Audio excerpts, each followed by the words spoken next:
Hello everyone, welcome back to Warmachine Gaming. And today we will be playing Risk Europe. I'm pretty excited to start playing this with you guys, and let's just unbox it and I'll explain it a little bit. Okie dokie folks, I have reviewed the rules because it's been a little bit since I've played this, but yeah, and then we've got the order that I put them in. This is temporary because those of you who have played know that the what's it called? The first player token, I think is what it's called. I don't remember. Counts for whoever has the first player. So yeah, so what I'll do actually to keep a little mystery in this game for me, so that I am not planning every single little detail out for each unit, because how it works, you get 2 cards, you put 2 cards down per round, and then you play turn 1, turn 2, and then you discard the cards. So what I'm actually going to do is I'm going to shuffle up each of these decks, and I'm going to just place the first 2 down, and then play those from where I stand. So yeah, everyone has to get, the winner has to get to 7 crowns, which could be difficult in the positions that current ones are in. I don't know, definitely.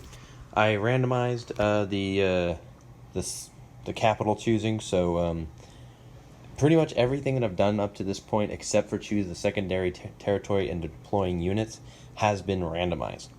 So yeah, I was not choosing any of these capitals. So yeah, so basically for those of you who don't know, I will kind of explain as we go along, but anyways, the idea is to get 7 crowns, which is of these cities, various cities, and to control them at the end of a round.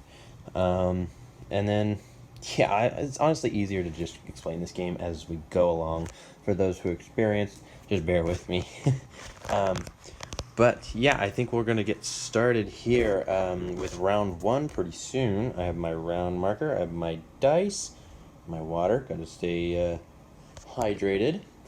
Yep, got my rule book to just have a reference. The different various monies for everybody's, and different golden cities have different perks. So yeah, let's just review what's happened so far with deployment. Orange has gotten London. He's dealt London. He took Scotland as his secondary territory. Purple got Berlin and took. I honestly don't know how to pronounce most of these names, so anyone that I can pronounce, I will, but if I don't, I'm probably not even going to try. So this territory, whatever that one's called. And then green got Rome, and he went to Lombardy, and they're probably going to dispute over this territory right here. Blue got the really good end of the stick here. They got Turkey, which is actually pretty good because it's a pretty nice choke point, honestly, but anyways, they can expand into Athens or Hungary soon, possibly within 1 round, actually, if the cards fall where they need, and they took Bulgaria. So, yeah, I'll be back with the end of round 1. See you in a bit. Okie dokie. So, believe it or not, war has already started, and actually I'm kind of shocked by that, because whenever I've played this, war never started that fast. But hey, it has started between purple and green, actually. So, I'm just going to go over a little recap of what happened. Current standings, both green and orange have 1 crown. Purple and blue have 2. And so, let's start here, I guess. So blue got plenty of troops actually in Constantinople and expanded towards Greece and took Athens, and so now has 2 crowns and has a sizable force actually coming through, so that's nice for them. Green fortified some troops, bought some troops here, and also expanded into Zurich, and Burgundy, sorry. But, however, purple bought some soldiers, fortified, and expanded into Zurich as well, and that became a disputed territory, and the battle ended with 3 casualties on each side, and purple coming out victorious, so that's why green isn't up instead of purple. And then up in orange, mainly just kind of bought troops and fortified, expanded down to here, looking to take Paris. Green was going to try and take Paris, but I mean, they have their own problems. So, yeah, that's it for round 1. Let me show you the money situation for each of them. And, yeah, so I will be back in round 2. Alrighty. The end of round 2. And there's been tensions rising and lots of expanding. So, I know this is a mess right now, so just try to ignore that. No combat has been initiated yet, so it was a very peaceful round, but tensions are high. So let's go down to blue here. Blue still has his big army in Athens. He fortified Constantinople and expanded into Hungary. Oh, wait, hold on. I missed a couple steps here. I also made a mistake when it came to green. I forgot that Rome counts as 2 crowns, and thus I bumped him up. So, yeah, but anyways, so then they got into Hungary, and so blue is expanding with considerable armies, actually. They're formidable. Up in purple, purple has actually expanded quite rapidly, in all honesty. He got into Bohemia, Bavaria, and Poland. Took Warsaw there, and so thus strengthening his force here. Down in green's mainly just fortified Lombardy, I think is what it's called. It just mainly maneuvered some troops up there to kind of bring them up to the front so that they can fight off those pesky purples. They also fortified Rome as well. And up here in orange, we have them, still hanging tight in London. Took Ireland, took Norway. Haven't taken Wales yet. They will. Just be patient. Went from Normandy into Paris. And so there are a few of the people that did tax a little bit. And if you're not familiar with the tax on this game, basically you choose one of your cities. I think it has to be, I don't know if it has to be a gold city. No, it doesn't. But you choose one of your cities to tax, and you take this number here and add any other ones that are connected to it, such as, like, let's say, for example, we're doing blue. So blue, let's say they chose Constantinople to tax. So they would get 3, 5, 8, and then every single other one that they have connected to it is +1. So 9. They would get 9 coins in total. So that was the fastest way to really explain taxation to in this game to anyone who is curious. And so, yeah, that was it for round 2, and I will be back at the end of round 3. Well, people, there has been some fighting here. I actually really like this angle. Anyways, so this was the end of round 3, and yeah, so there was a battle, that's for sure, just the one, and so yeah, the orange has the first player marker, so they'll take his turn first and next. Orange is actually in the lead, because orange is currently not fighting anybody, and he's just taking land, like nobody's business. So, orange currently stands in first with 4 crowns, blue and green taking 3, and purple having 2. So, yeah, orange basically got Stockholm and taxed Paris. I don't know if he got it and taxed it, or if he can't remember which turn it was. But either way, he definitely taxed it and got some free troops in there. And he could end up going down here, or he could go over there and get into that conflict. I don't know why you'd want to, but if just in case he wanted to. And then he could actually end up putting some troops up there, possibly even coming down if he wants, or going over there and taking some more free crowns. Either way, someone's got to stop Orange before he wins. Because he only needs 3. So he could take 1, 2, and then possibly even 3, because Blue's kind of weak down here. So Orange is looking like he's fit to win this right now. So anyways, the battle I was referring to is over Zurich.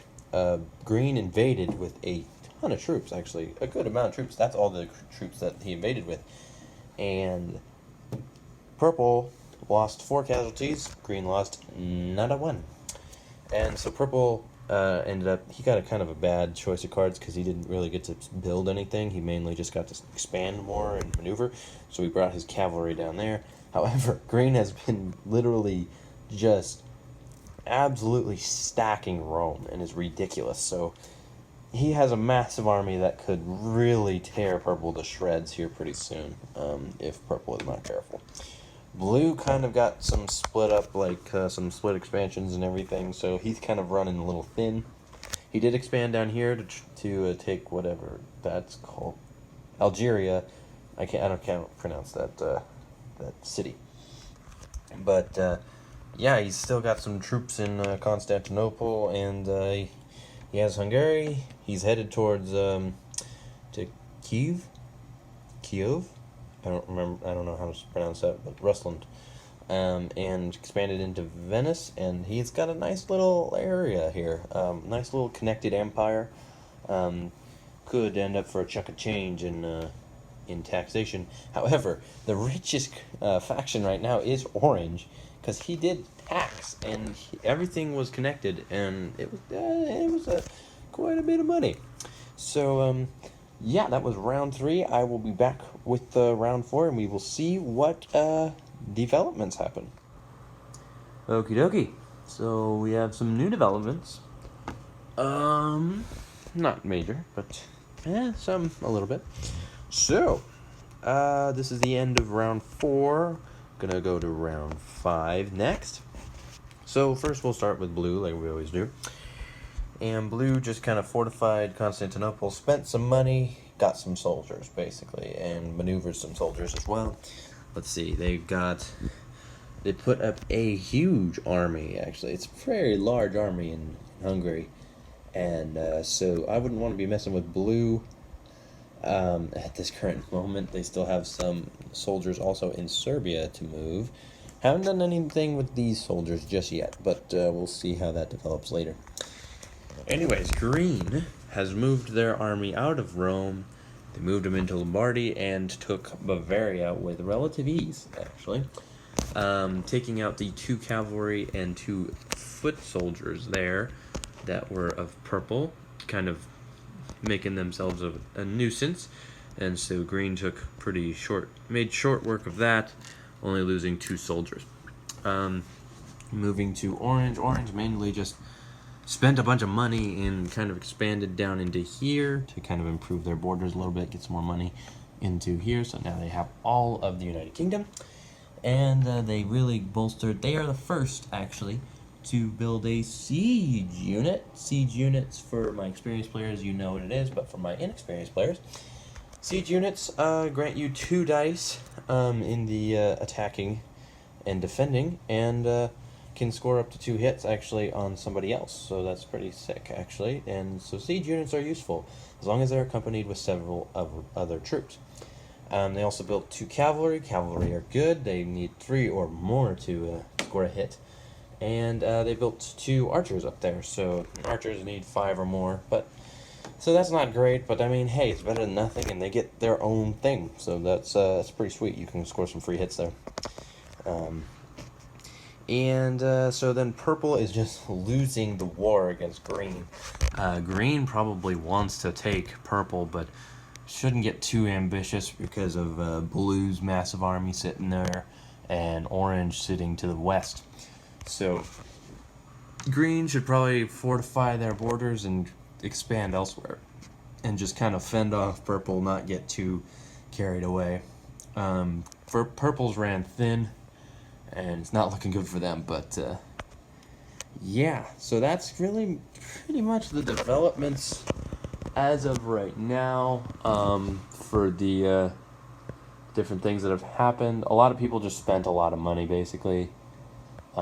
Nothing much else has really been happening. But yeah, so I will be back at the end of round 5 with the new developments. Alright, see you in a bit. I'm not done with the round yet, but I just wanted to show you kind of the battles that were cooking up really fast. So we've got Blue here invading Warsaw, so that should be exciting. And we've got Green making a move for Hungary, and Venice at the same time. They got that split expand option. Yeah, we've got some pretty sweet armies cooking up here. So we've got a lot of conflict so far, a lot of conflict. So yeah, I'll be back with the end of these battles and the end of round 5. Well, my fellow strategists, the battles have been concluded, and all in all, Blue lost ground. Blue did take Warsaw, but it took about 5 casualties compared to Purple's 6, so I mean, they still won on both sides. I mean, Purple took some costly soldier losses, consisting of 2 archers and a cavalry unit and 3 foot soldiers. So their losses cost more than Blue's, and they lost more soldiers as well. And then also Green took Hungary and Venice, won both of those battles, yeah, so their area's expanded. Blue's kind of exposed at this point, but they could launch a nasty counterattack in Hungary, from both Serbia and from Poland. Why did I forget what that was? So that could be happening here pretty soon. Probably be in the next video though. And so anyway, so any other developments with Blue? Nothing has really happened other than those. They kind of fortified Hungary and marched up to Poland, taking most of their army.